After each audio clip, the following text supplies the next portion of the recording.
Welcome to the Montreal podcast, Dennis. Nice to meet you. Yeah, nice to see you again. Yeah. It's old friend. We are old friends now. Yeah. More than 6 years, And I think. you are very busy, and today I really thank you. I appreciate you making the time. Thank you. And we have this small podcast. Usually we chat about anything, Sure. everything you want. No problem. And Anything you want. actually, you come from Japan, right? I don't cover. I live in Japan, but I'm not from Japan. Yeah. From Montreal. Yeah, you're Montreal, but you live in Japan. Last trip was how long? What do you mean last trip? Yeah, last stay in Japan, like a year or something, right? Because I remember I saw you last summer, right? Yeah, I come to Montreal every summer to see my mother. Yeah. You are like a musician, right? You play. Yes, I'm a musician. Last time you played the. That's right. Yes, many years ago. Yeah, I came here, played some jazz, some guitar. Yeah. Good memory. Yeah, it's amazing because I follow you a lot on the Instagram, and you share a lot of those kind of the video of playing a guitar in Japan. So how's stuff there? It's very good. I enjoy my life in Japan. It's very, very different, but I would say I'm used to it, so it's no problem. But it's a completely different lifestyle. And your Japanese really good right now, right? It gets better and better every year. Every year. So yeah.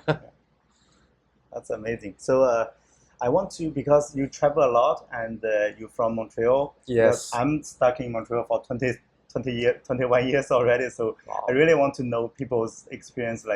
Sure. Like you from Montreal, you know Montreal a lot, and then you travel to the world, and then especially living in Japan for like a cumulative maybe like 2 or 3 already, right? I'm about to start my 5th year in September. The 5th year will start. Yeah. So you have to have probably you have a lot of experience, like comparing cities, like life experience. Yeah, sure, yeah. So like in Montreal, I would say like what is the big difference living in Montreal, like a city in Japan or something like that? You see the big difference. Well, for me, actually, I think almost everywhere I've been in the world, of course, every country, every city, culture is a little bit different, but I can put everything in one box, France, America, different parts of Canada, different parts of USA, different parts of Europe, even Taiwan, even Korea, even Australia. I can put it in one box, and in another box, Japan. It's so different. Well, here, it's easier to describe Japan. And it's not a criticism. I love my life in Japan, but it is a society that has many, many, many rules. Societal rules. Rules maybe that are not written in the law, but it's... people living there, they know the rules. And when a lot of kids, until about the age of 11 or 12, before they go to middle school, and one thing that I notice in Japan is that kids in Japan under the age of 11 are like kids anywhere in the world. But after they start middle school, they start to train to become members of society of Japanese. They learn not just, like math or history, it's really learn how to function in Japanese society, how to understand the mindset, how to understand the hidden rules. They call that in Japan, they have a word, shakaijin. I'm sure if you see the characters, you would understand. Shakai, society, so member of society, how to become. Like how to behave in the society. How to behave in Japanese society, And there are many, many, many layers, very subtle, and the language is also a reflection of these rules, how it works. So that's why it's really in its own category. But how did you find out this? They have these rules, like you live there and you find out. You observe a lot.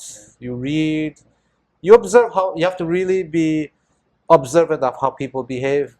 And sometimes, I learned the hard way too. I missed certain things I wasn't. Sometimes sometimes Japanese people make mistakes too. Them too. Sometimes little small things. But when you make a friend, very close friend, do they remind you sometimes? Do they remind you some rules or something? Some don't. No, most don't actually. They try to be very nice, but it's better if they. But then you have to figure out by yourself. Yeah, it's better if they tell you. Yeah, but you have to, to watch them, right? Often the people who tell you are other foreigners. Other foreigners say, hey, you can't do this. It's not right. The kid's not like. Well, some of them are very obvious. Some are much less obvious. Like obvious. For example, take off your shoes at someone's house. In the room. Yeah, that's common in many cultures. But there's some things far less obvious that I can't really think about right now. Well, I can tell you. In Japan, for example, you don't. How do you say? You try not to be too direct when you talk. Okay. So, for example, if I ask you if you want to have dinner with me tomorrow, in English or even in Chinese or whatever, say, do you want to have dinner with me? In Japanese, the natural way actually is to say, will you not have dinner with me tomorrow? It's indirect, Okay. Things like that. Or, for example, if I ask you, what is 2 plus 2? The answer is 4. Yeah. Everyone knows the answer 4. But in Japan, people will say, I think the answer is 4. What do you think? I think, just so that you leave room for mistake, Unless you're a teacher, you'll say, but like a lot of Japanese, well, that's an extreme example, but there's very indirect a way of talking. Oh, that's amazing. Yeah. But then if you live in the Montreal in the West for a long time, people won't get used to the rules, too many rules, right? Well, it depends who, that's why I also say, if you want to move to Japan, you have to be, and you want to do well, you don't want to be frustrated. You have to learn, you have to be willing to learn these things. And that's why right now, with the new government, they have a new government that's a little bit anti-immigrants because they're talking about, because their worry is they're worried about foreigners not being able to understand these Japanese rules, and there are lots of them. And on the other hand, a lot of Japanese people, when they go abroad, when you interview them, they say, "Oh, well, what's the difference?" A lot of them say, "I feel very free here, like anywhere, America, Europe. They don't have to be so pressured." Yeah, that's amazing. So that's one of the big differences. But you mentioned that's very, very important. Say like starting middle school, right? 12, 11. That's what 12. I've seen to have observed. Yeah. That's really interesting. But that's why there are also some people who are Japanese. They call it Kikoku Shijo. It's I'm sure if you still Hansa you understand, but it's basically Japanese people born in Japan but spend these important years outside of Japan. Yeah. So when they come back, they have a little bit of difficulty understanding the society. They get bullied or Actually, the last guest is from he's born here, but he moved here when he was 7, 8 with his parents. He's from Japan. So when he visited Japan, he said people can tell he speaks perfect Japanese. Yes. Yeah, he has a vibe of like. Yes, it's the vibe. Yeah. Vibe. Yeah. He's maybe walking, the way. So they have to relearn these things, these behaviors. Yeah. That's very interesting because, but a lot of good thing is like. We always say people, if you visit Japan, everybody loves that country, right? Because a lot of tourists, right? They move. Yeah, I guess so. But they say it's super clean, the streets. Well, it depends where you go. But generally.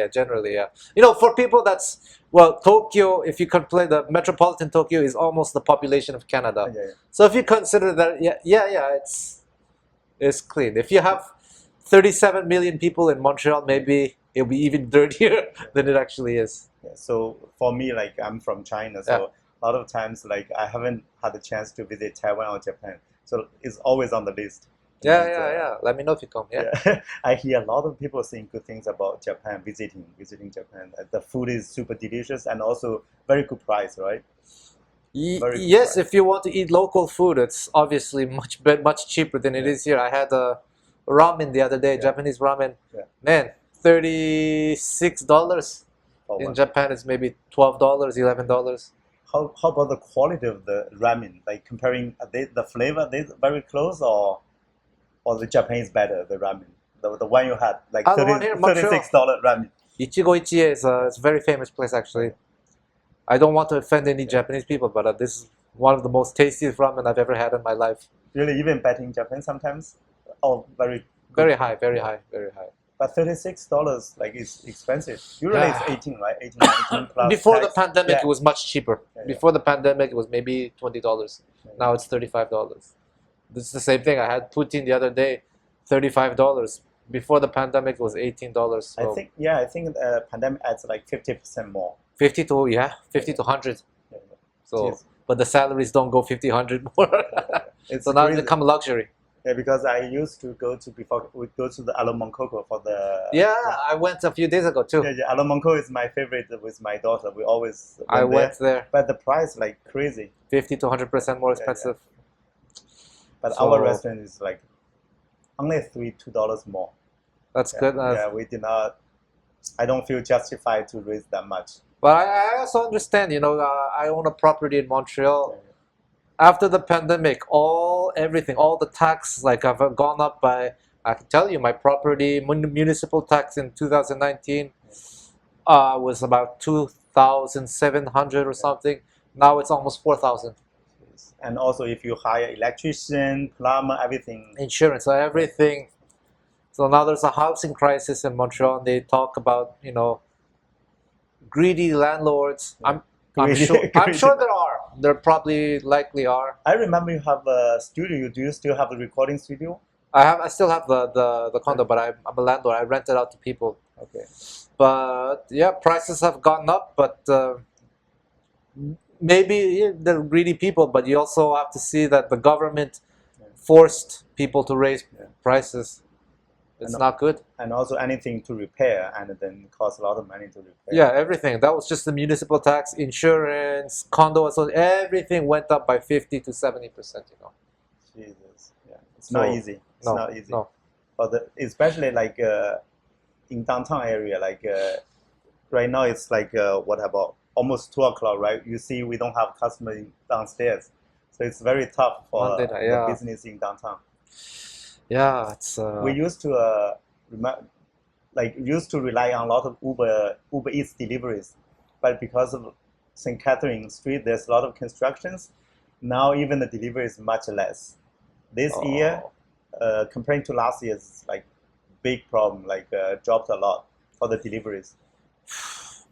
Yeah, it's. You don't blame the Uber drivers because the same amount of the same delivery takes like 2 times of the time because of the construction block this road, another road, so they cannot make money. To be honest, the pandemic, I don't know if the government made the right decision to close things. I don't know what the right decision was, but I can say that the decisions that they took, like forcing everyone to close their business, it's made a lot of big places around the world go out of business, like places that exist that were doing well for decades. It completely killed the business. Yeah. The price you have to pay, right? When you shut down the price. So over time, maybe that's the inflation coming from. A lot of people went through their life savings. We were lucky we're still open. But I work like 15 hours a day myself, every day. I had savings, and I went through my savings. I was considered myself one of the lucky ones for the pandemic, but not many people were that lucky. But were you in Japan that time? So yes, I was in Japan. What was the measures like? Do you see their measures like a little bit? That must be different from those measures in Canada, right? Sorry, I didn't understand you. The pandemic measures, the measures they took in Japan, are they very different from in Canada? Or they still business open? Okay. So in December 2019, I did go to Japan. It was just to visit as a tourist. But the reason why I went to Japan is because I break my flight. I was actually going to Taiwan to perform. I had some gigs. In the beginning, there were no, because it started in Asia. In the beginning, around January, February, we were hearing rumors of something happening in Wuhan. I know that more. But you were here in Canada. Yeah. Okay. But I read the Chinese online. So there were just rumors, and people weren't really thinking about it. And if I remember, then Korea was one of the first countries. So people started, "Oh, man, this is scary." And then at one point, there was a cruise ship with many cases. Oh, the princess, right? The name of the big Is it? Yeah, princess of the and then cruise ship. they forced the ship to quarantine in the Yokohama in the south of Tokyo for I don't know for how long. They didn't know what to do. They were stuck in the ship. And then I don't remember exactly the details. At one point, I guess the government said, "Oh, okay, you know what? We don't know what to do. Let the people come off the ship." So everyone went off the ship into Tokyo, and we was like, "Is that a good idea?" At that time, then I had to go to Taiwan to perform. And the day that I arrived, I think it was February 24. I think I still remember. 2020 is the day of when people start everywhere in Asia start to say, "Man, this is very serious." Yeah, serious. So as soon as I arrived for my concerts got all canceled. Everything got canceled. And actually, Taiwan was one of the first places to close their borders. So actually, I ended up being stuck in Taiwan during the pandemic for almost 2 years. And they were very, very, very strict. They closed the borders. So actually, for 1 year in Taiwan, actually, there was no pandemic. There was nothing. No cases. Almost no cases. So actually, we just had to wear masks, but we lived life normally. But the business opened that time. Everything was open. Really? We just lived life normally for 1 year because they closed the borders very early on. They were very serious about it. They only told you had to wear a mask. That's all. So yeah, I lived life normally. But 1 year later, some accidents happened. You know, they gradually started letting people in. Gradually.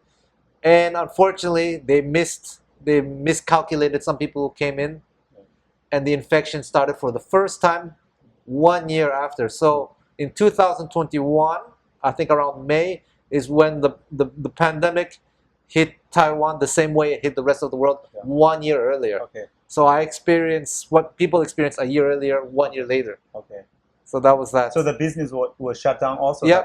Everyone had to stay home. We could not go out. Okay. You had to order Uber Eats. And I know, my parents are from Taiwan, but I'm Canadian. I have a Canadian passport. I don't have a Taiwan visa to stay there. Okay. So that was very, very complicated.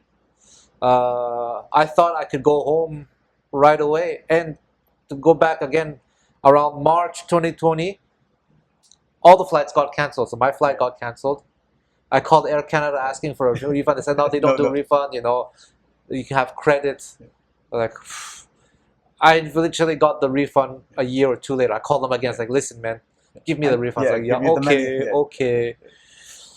And around that time, like I said, for 1 year and a half, Taiwan was, let's say, safe. And if I wanted to fly back to Canada, I had to pay out of pocket a direct flight, like not direct flight, but one way, which was very, very expensive.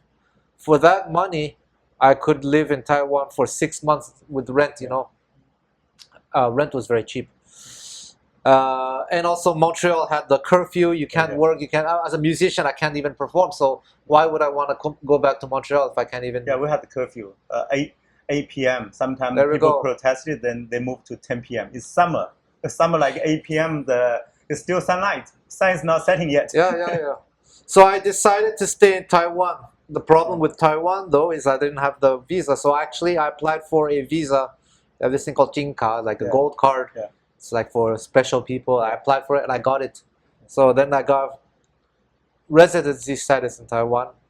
But my plan was always to go back to Montreal. I wanted to, but I couldn't for so long. Until then they started having the vaccines, and they said if you want to go abroad and work, you have to get a vaccine. So I got the vaccine just so I could work. As soon as I got the vaccine, I booked my flight right away, like to leave. But the first place I went to actually was Europe to work. Okay. I had some work possibilities there. And as soon as I arrived in Europe, not Europe, I went to Netherlands first, then I went to France. And as soon as I arrived in France, I got COVID for the first time. Okay. Because in France, they had mandates as well, but no one cared. Even the authorities didn't care. I had to take the train from the east of France to Paris. And in the law says that you have to show them proof of vaccine. So I prepared everything, the ticket. So I showed them the ticket person, the proof vaccine, and he said, I don't care about that, you idiot, just show me your ticket. In French, you know, okay. And then I played a concert in Paris, and people weren't wearing masks. They were just, some people were wearing masks, but then they need to sneeze, like, They do this with the mask. Wow, that's... So I played a concert. That's 22, right? Yeah, December 2022. And then December 2022 and January 2002. No, December 2021. Wow, that's early. Yeah, January 2022, there was another outbreak. It was Omicron. Yeah, Omicron is the milder one. Start. It's a nice one. It's a nicer one. Yeah, nice one. So maybe I got Omicron. But anyway, I remember playing a concert in Paris, and the people loved the music. After the customers come to me, and they talk to me this close. They say, I love your concert. Great in French, but great playing. And all into my mouth. And it's like, oh my God. And so all the band members, we got COVID. You get sore throat that time. The throat, like irritating throats, right? From Omicron. It's very... No, actually, me personally, my symptoms were not bad at all. Okay. It's more like a flu. Okay. I just started my nose, like... running nose. Also. Yeah, super running nose. So I did the test, I said I had... Omicron is very nice. I had that one too. It's very typical. The throat is giving me like, pain. I cough, but no pain. It's just like a flu. Yeah. So that was not pleasant. Well, that was the first time I got COVID. It was in Europe. So it's very interesting, Like I said, I didn't experience the very first wave, how bad it was. I don't know, obviously people died, that's not good. But Omicron level, I survived it. Even my mother got it at one point. So we all survived it. But anyway, the governments around the world decided to shut down a lot of the economy. And now a lot of us were all paying the price. It's here in Montreal, because they follow the WHO that's right, direction. Right. So it's the March 12, 2020. So they declared the pandemic. So everything shut down on that day. Yes. And then that was still cold in Montreal. So I went to the vegetable wholesale place, right? Mm-hmm. So you have to wash hands. So they did not have hot water. So they put a sink outside. So it's freezing cold. You have to wash hands with soap, and it's 0 degree and it's super cold. That's terrible. The March.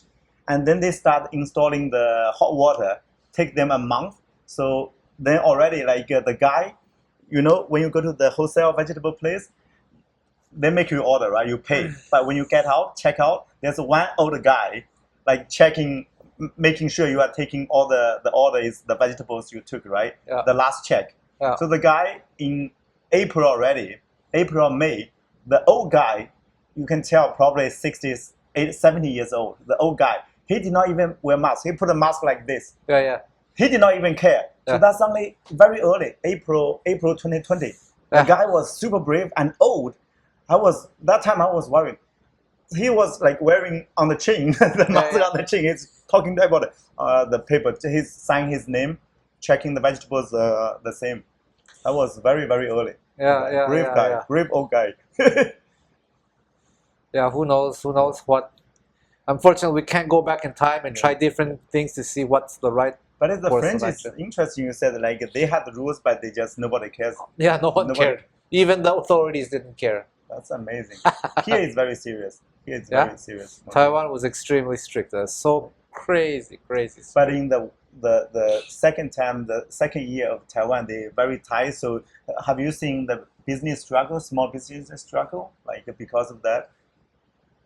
When you shut down business, right? The people... Yeah, I don't know too, because luckily for 1.5 years, businesses didn't suffer, well, except for the tourist industry, because they were taking tourists. But the shutdown in Taiwan didn't last very long. I think less than 2 months. I don't remember. 2 months. I think it started in May, and maybe until July or something, 2 months. But your Go card, you can make money, right, with the Go card, right? Yeah. But yeah, I'm not exactly. Well, yeah, actually, no. The prices have gone up a little bit in Taiwan now. Or actually, no, it's not that. It's more. Like I said, I remember with my Canadian dollar, I was able to live in Taiwan for very, very cheap. The rent was cheap. Everything is cheap. But now the Taiwan dollar is a bit stronger. And I don't know what it is. If the Taiwan dollar is stronger, the Canadian dollar is stronger, but the Canadian dollar is not worth as much in Taiwan anymore. Okay. Yeah, because I remember I used to get the 水饺, 20 for $4 Canadian. You can eat 24 of those? 20? What? Me? Yeah. I can eat 30 of those. Jesus! Is that too small, the dumplings? No, regular one? So 20 for $4, now it's 20 for $7 or $8. $7. But the prices didn't go up so much in Taiwan dollar. It's the Canadian dollar that's maybe... Yeah, maybe it's Canadian dollar is very weak now. Yeah. So did you lose a lot of money during that 2 or 3 years by not playing, or? Yeah, I lost a lot of money. Wow. Like the artists, like in Canada at that time during the COVID, is a lot of people suffered very badly. Because you're relying on the audience, right? You have to have the closed space, very close distance. So people really super worried. Even they let it open, but some people still hesitating, right? Yeah. Hesitant to. It's very scary, you know. Like I said, I don't know what the right action was to do, but one thing I didn't like, many people were saying, you have to stay home, you should stop working, your life is important. I agree with them. Yeah. That your life is important, you have to be careful, take things seriously. But many people who are making these rules or saying these things, these are people with a lot of money. Yeah, they don't it's very easy. Especially the government officials, they work from home too. So they don't miss any. They did not miss any paychecks. People who can say that, you know, they don't realize. Like I said, I was very lucky. I had a lot of good savings, so I wasn't. But I know I have a lot of friends who are living paycheck to paycheck, who barely make ends meet. They what are those people supposed to do? You know, so. Yeah, it's for a small restaurant owner, that's tough too. If you don't open the door, if you don't open and you don't make money, and you cannot claim the money from the government because the employees can claim money. They give you the financial assistance. And you still have to pay all your bills. They're expecting you to pay all your bills, pay everything. I can understand how frustrating that is. Yeah, like the owners, the small business, it's... But then when you went back to Japan, that 2022, 23, right? That was when they started opening the borders. Well, Japan also they also closed. They were extremely strict too. In Japan during the pandemic, actually, I think it was not like harder laws. It was more like general guidelines, and people had to behave. Yeah, most people actually did behave, so that's why I think maybe Japan wasn't so bad. I guess they're more disciplined. The people, they follow the rules. Yeah, they're more. So it was maybe not as bad in Japan as other places. So the reason I moved to Japan is actually just because of the pandemic. If there were no pandemic, I'd still be living in Montreal. I wouldn't speak Japanese. It's because I was stuck in Asia for so long, and I never planned to be stuck there. I just thought temporary. So I got Airbnb each month, but it's still pretty cheap. The Airbnb was like what, $600, $700 a month. Wow, that's even less than rent or regular rent. But they said for them, when I tell the Taiwanese friends like how much I paid, they're like, oh, so expensive. Yeah. So at that time, but not the same. Again, prices have gone up, but during the pandemic, it was so cheap. That's why I said instead of paying $3,000 to go back to Canada, not work, I used the $3,000 to continue living in Taiwan. Which is what I did. I was there. And never expecting to stay there so long. I was really ready to go home, but it just kept delaying. I got used to life in Asia, basically. And because I was away from Montreal for so long, I lost my residency status because, you know, the health insurance. You can reapply, of course, but they wanted to meet me in person to renew my thing. I told them I can't renew because I'm in Taiwan. I've been stuck for like a year. Oh, you've been stuck. Why didn't you come over? I want to come over. The pandemic is like, can't you make an exception? Oh, our law does not have this pandemic in place, so we cannot give you, when you come back, you have to reapply. Anyway, all these kinds of stupid administrative things. And I started to get used to life in Asia. The only reason, and I didn't choose Taiwan because as a musician, there are not a lot of wonderful people, but the music scene is a developing one. Okay. Whereas Japan is already fully established. I see you a lot of, even, how do you find them? I see you have a lot of videos, you playing guitar with just people in the parks, different people. You just meet them, just meet them online or like meet them in the park? No, not in the park, but people I've met before. Okay. Yeah, different. I play with different people. So many different people, so they are capable at least. first of all, right? And they are winning also to be part of that musical. That's just for fun, just play. It's amazing. So many people, a lot of talented, right? I saw even one Japanese girl like singing in French. My friend Yumi, yes. Yeah, it's amazing. He's in Fugang in Fukuoka on the West Coast. Yeah, I meet a lot of people. It's the pandemic forced us to readapt our lives. So with something like that happens, if you give up and you don't adapt, maybe you're screwed. So you have to fight. So I had to adapt. Yeah. How do you find them? Is it by Instagram or something? Or different places. So sometimes I meet them in the concert. So different place. There's this thing that's very common in Japan. They call this well, they have this everywhere in the world, but in Japan it's quite famous. It's jam session. Like you meet other musicians. Okay. And that's where I met a lot of friends. That's amazing. Every day I see you have a lot of those Instagram videos. That's amazing. Made a lot of friends. So you are happy like the life took that turn, right? In Japan. So you know at least your language. I don't know if I'm happy or sad. It's just my life took that turn, and that's it. That's at least you added your Japanese to your language skills. Yeah, that's true for sure. And I met, to be honest, I met a lot of wonderful. And same thing for Taiwan. I became friends with a lot of people that I would not have become friends with if there were no pandemic. So you're impressive on your resume of language skills is crazy now. Right? Yeah, it's gone up. French, English, and Chinese, Japanese. You mentioned last time this was Germany, right? I don't use it often, but I can understand. Yeah. That's amazing. But that's life. Like, the saying, the life gives you lemons, you have to make lemonade. Yeah. So that's exactly what happened. But before you went stay in Taiwan for a year or 2 years, like your Chinese were already very good, right? No, it was not very good. It was okay. I never planned to live in Taiwan. If I knew I would be stuck for 2 years, I would have taken classes.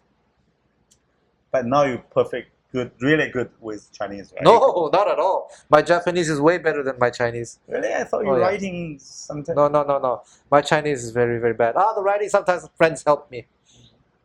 No, my Chinese is not good at all. I learned Chinese much later in life. I had an ex-girlfriend who was Taiwanese, and she spoke to me in Chinese. That's how I learned. So my Chinese, I only know how to say what I know how to say. You know what I mean? Right. Like the things that I know, I say it very, very well. Yeah, with a good accent, right? Decent accent. Very natural, yeah. But if we go out of the things that I don't know, so sometimes it's funny, it happens in Taiwan. I'll go to somewhere and I'll speak in very natural Chinese, like everything perfect, like almost like a native, because I know how to say it. But then the person will say something back that's out of my script. 不好意思，不太会讲中文。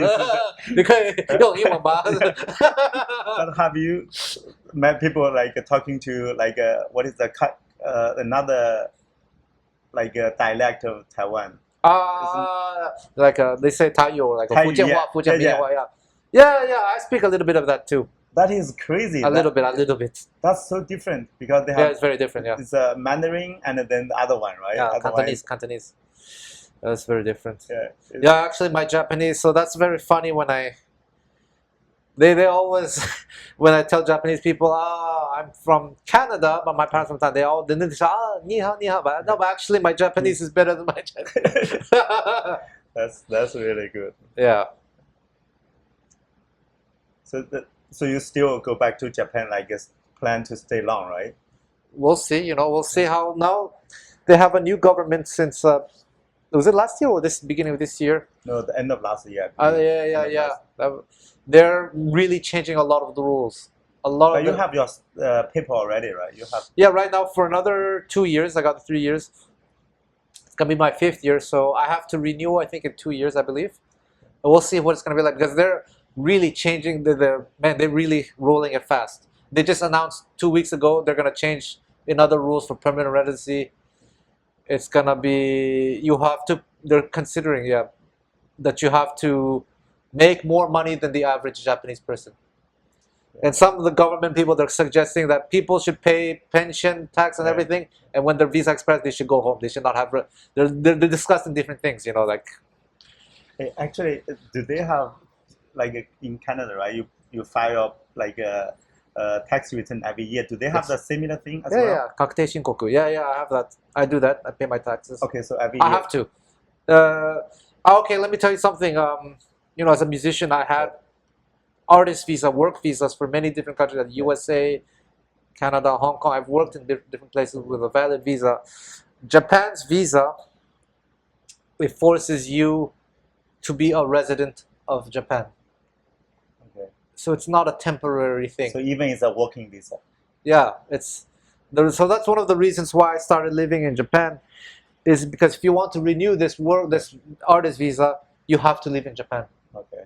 That's one of the requirements. With the USA visa that I had, I could have lived in the USA, but I chose to live still in Canada. I just go to USA to perform, pay the taxes, and go back to Canada. Japan, no. They're very strict everywhere. And the renewal of the visa depends on whether you pay your taxes properly, everything on time and everything. Okay. So that's one of the reasons why I also started living in Japan. Actually, my goal was originally to have this artist visa for Japan, but treat it like the USA. I live in Canada, and every now and then, I started going to Asia in the summer. In the winter, because I don't like the Canadian winters. And I almost died a few times in Canadian winters because you have concerts far away. You have to drive. Yeah, you have to drive. And sometimes my car went out. I said, I don't want to live like this. So I stopped playing concerts in the winter, or a lot far away anyway. And I said I will spend it in Asia a bit instead. So my hope was that I can work in Japan and in Taiwan as a musician during the winter. But yeah, when I found out that the visa forces you to actually live in Japan, I was like, oh, okay.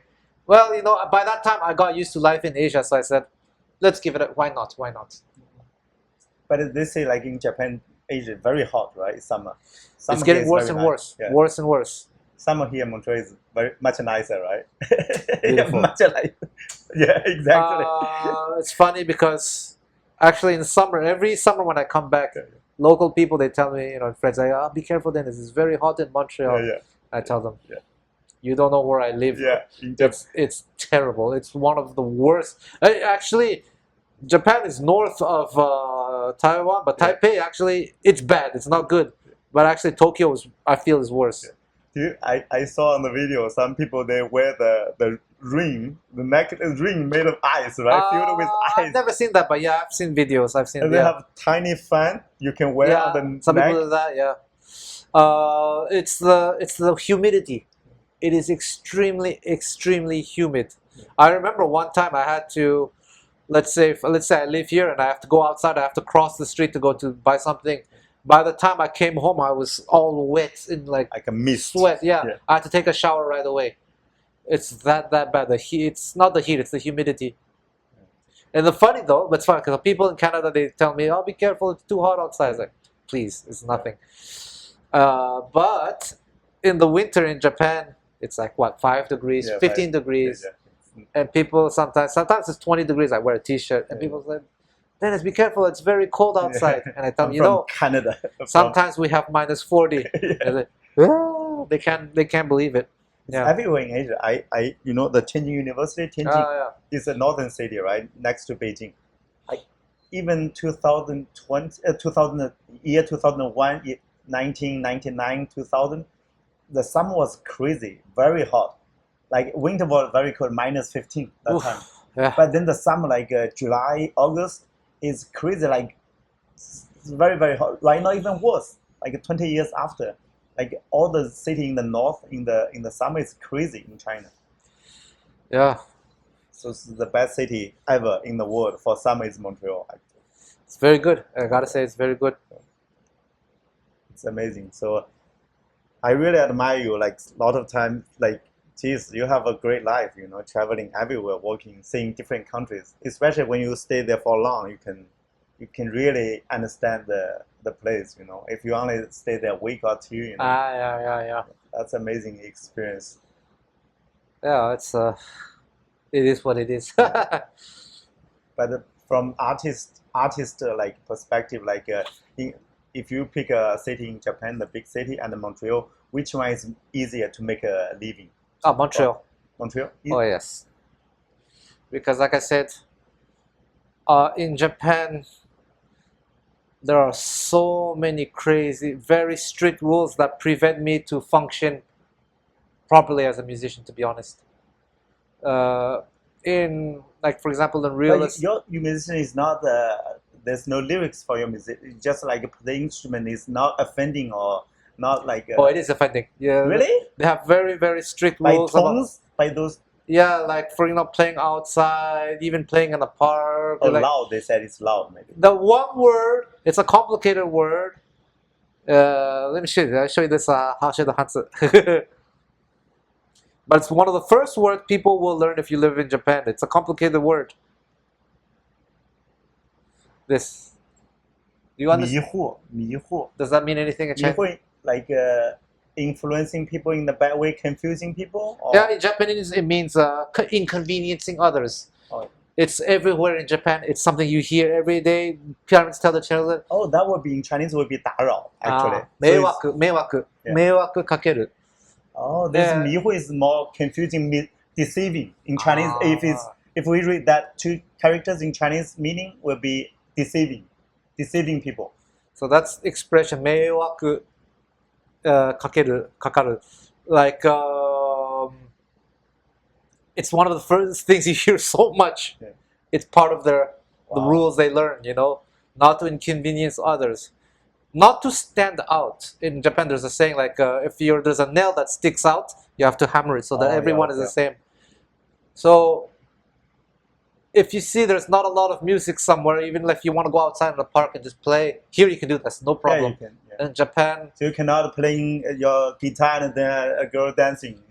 Yeah, it really depends. Like it has to be a very, very, very big park, and then maybe that's okay. But and so, like, it's not typical. Like what I used to do in Canada when people want to take music lessons, they come to my house, we go to the living room, we play. Yeah. In Japan, it's not very typical to do that.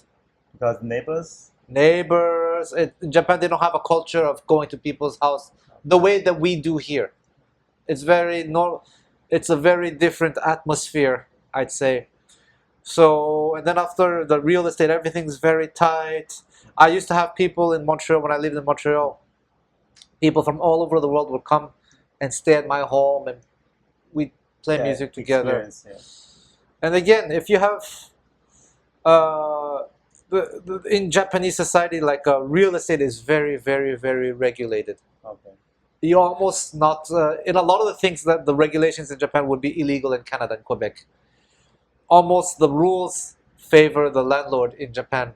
They say the rules favor the clients. I understand what they mean, but compared to Quebec, the rules favor the landlord. Like who can come to your house? How many people can stay here? Like, it's very, very, very. So not so many private events there, right? Yeah, that's very, very difficult to do, and especially if you live in an apartment. And then the problem is, if you're going to have people, if I'm going to have people from different parts of the world come to me in Japan, stay with me and everything, I'll be responsible for their behavior. Everything. They have to understand all these rules. And I know there's some people who've been to Japan, they say, oh, I cannot live here, it's very hard. They call this harmonious living, Yeah, wow. That's too many rules, But like the Japanese, the word is like wa is a harmony. He. Right? Wa, harmony. Yeah. That's amazing. I don't know if you're familiar with, like, for the private chefs. The private chefs here in Canada is very popular in the United States. They call it eat with. So basically, if you can offer your cooking, like for example, if you're a good chef, for example, I'm good at the Japanese cuisine. So on the app, you can set Friday night from 6 to 10. So I can invite 4 people or 6 people for the fine dining of authentic Japanese cuisine for like $50 per person. It's very common here, actually, if you are good at the cooking. So that cannot be happening in Japan. Unless you have a private house, It's not that there's probably no law, but like it's the hidden rules. Yeah. So here is like even living in a condo. So my friend is offering that service. So you prepare a lot of good food, but usually it's like $100 per person or $80 per person. You book like 8 person or 6 people for like conversation as well. So they explore your cuisine culture. Yeah, it's very popular. Because a lot of platforms provide. It probably wouldn't work well in Japan. Now, depends where you live. Like if you live in a big city, like first of all, let's say Tokyo, real estate everything is compact. Yeah. It's not normal to have a place more than, let's say, 600 or 700 square. Like entire families, they live in if they have even a house, it's a tiny house. Yeah, small house. Sometimes they saw the small like house. Here's but that's luxury. The parents' bedroom, the child's bedroom, and that's it. That's the first floor. That's very, very typical. But when they have a lot of rules, but you feel safe, right? People. Yeah. It would be amazing to feel safe. I say all these things. It's not a complaint. It's just an observation. These are the difference that you have to understand. And if you cannot understand that, then maybe you shouldn't try to live there. Yeah. But in Montreal right now, over these few years, you see a lot of homeless people. A lot. Yeah. Even the back of our restaurant, every day I have to. Could you please leave? Like they're just sitting there. Like a lot of them. Sad. Yeah, a lot of them, like more and more. But then you don't see that in Japan, right? Yeah, much less. Yeah. The homeless people are more polite. Yeah, also they're polite, very respectful. Right? Yeah, they know where to stay. Yeah. Not bothering people. Yeah. Here they just in your door. Yeah. At the door, they start talking to you like, please, And that's never happened. Yeah, here like bothering the business, especially in downtown. Like this few years, just blocking your back door. Our back door for deliveries. Like the delivery people just try to, and then 2 people just sitting there blocking, and then even do drugs, everything is scary for some people. Yeah. So that's you appreciate people following rules. That's one of the reasons why I love it. There, it's just very orderly, very safe. I find. But yeah, for making money as a musician, I think Montreal. Give you more options, right? More options, more flexibility. Yeah, more flexibility. Yeah, there we go. I see recently you still, the other guy was last time playing with you. Zach, he was here until he left yesterday. Yes, he was here in Montreal. He's still in Montreal. He lives in Ontario now. He did not go to Japan? He came to Japan to visit me, yes, in March. Yeah. End of March and April. We had a really good time. Really. So it must be a lot of culture shock for him too, right? It's like. No, but he's very easygoing. But sometimes I have to tell him, please don't do this, don't do that. But he was okay. That was fine. Tell them this is not Montreal. No, it was okay. It was okay. Yeah, that guy. Yeah. But it's like he used to learn that thing from you. Music, yeah. So he's one of the people who came from far away, come take lessons with me, live with me. Then he moved to Montreal. Then the pandemic happened. Moved back to Ontario. Yeah. The type of the jazz. What is the name of your? Gypsy Jazz. Yeah. Gypsy. Okay. Yeah. So he's good at now already, right? He's very good. He's very good. That's amazing. Over the years, you got a lot of this kind of musician friends. Yeah, from different parts of the world. I really miss the thing that I was doing, this homestay thing. I would love to do this in Japan, but it's too difficult. Logistically complicated, it could only maybe work in the countryside, and even then I don't know, it's just this, I think not all, it's hard to say, but the Japanese people are very sensitive to people who don't follow their ways of doing things, and some people are more open-minded, but it's here also there's a couch surfing, right? Yeah. It's very popular. Yeah. I have never done it, but I don't see that happening really well in Japan. Yeah. That would be too crazy. Because there's also this thing, Airbnb. That's also a popular thing, but that in Japan is extremely, extremely regulated too. And there are a lot of people who are the locals who are complaining about it. Again, a lot of foreigners just don't understand this very small details about Japanese way of doing things, The 2 characters you showed me, 魅惑, yeah. We call 迷惑 in Chinese. 迷惑. Yeah. it's like with intention to deceive you. But you see that, you hear and you see that when you live there in Japan, everywhere you see in signs. Please don't do this because it will inconvenience other people. Mewaku, mewaku, mewaku. Wow. That's very, very interesting. But if I go there, will be some characters that recognize, but the meaning gonna be a little bit different. But you can still relate. Sometimes you can guess some characters. Yeah, for sure. Like those two, it's like, it's not very nice, very not very. But it's not exactly the same meaning, but it's a little bit related. Yeah. That's amazing. So it's just different. Yeah. So you're gonna enjoy your time in Japan then, still. Yeah, I guess so. We'll see. We'll see what happens in the future. You mentioned last time you're gonna leave in August, right? Sometime soon. Right? Yes, I'll be back there. Actually, I'm going to Brazil tomorrow. Okay. And the next time next year come back to Montreal. I'm really glad that. Hopefully, yes. Yeah, the 2 weeks or 3 weeks ago, I saw you really happy. Like, Dennis is back again. Yeah. So next summer you're gonna be back again. I hope. Yeah, hopefully next year in the summer. Yeah, it's the only time I can see my mother. So. That's amazing. So really glad to have a friend like you. And thank you. Anything else you want to? Actually, whatever you want. Yeah. I really want to ask.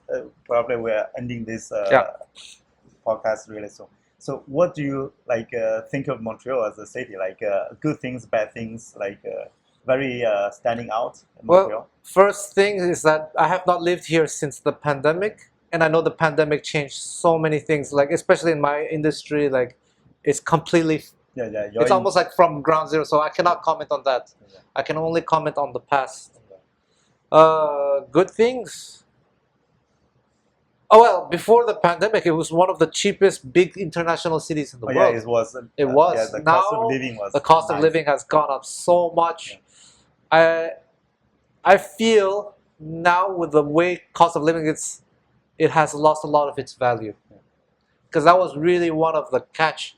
That just before the pandemic, I had a friend who was living just around the corner here, and his apartment was maybe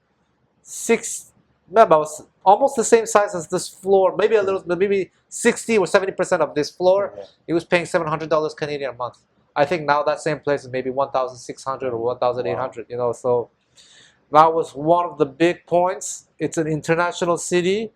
If you live in Montreal, the airport is not so far. And now you have they're building the REM and everything. That's going to be even better. But yeah, REM is nice. So we'll see. The summers were wonderful, and as a musician, like I said, I was able to have people come from all over the world and work with them. I could easily go to France. I can easily go to the USA. And so many good restaurants. And before the pandemic, that were much more affordable. You can go out a few times a month. Now, probably can't go out as often. So. All my friends, used to work in IT. We have the WeChat group, all the IT guys, including myself. They said before every week you go out 1 or 2 times, right? Every week. Now it's like even a month you don't go out once. Yeah, that's man, And that's directly hurting my business. I know. It's like I said, I totally understand people who have to raise the price 50, 70% because I saw the numbers myself with my own property. But the wages don't go that higher. So I don't know what the government is trying to do to address this issue. We're gonna find out, this is the experiment. But yeah, those are the good points of Montreal. The only bad points I would say is the extreme winter can be very tough. And of course, but this is almost everywhere around North America, Europe, crimes, theft. That's the same almost everywhere, except for East Asia. But one thing the bad about Montreal, I don't know you noticed or not, we have a lot of potholes in this spring. The past year was the worst. Yeah, and the construction in downtown, never ending. They say it's until 2030, right? Yeah, 2030. For St. Catherine, the only main street, all those. The question is, okay, they're updating. Okay, let's see, and how much is it going to help you? If it helps you a lot, we're going to find out in 5 years. Well, no, we're going to find out in 10 years. We won't be there. We won't be there, probably. A lot of business because they suffer, I know a lot of businesses are suffering tremendously. It's very, very sad. You have to work extra hard. So we'll see, you know, like this is the experiment. We're living the experiment.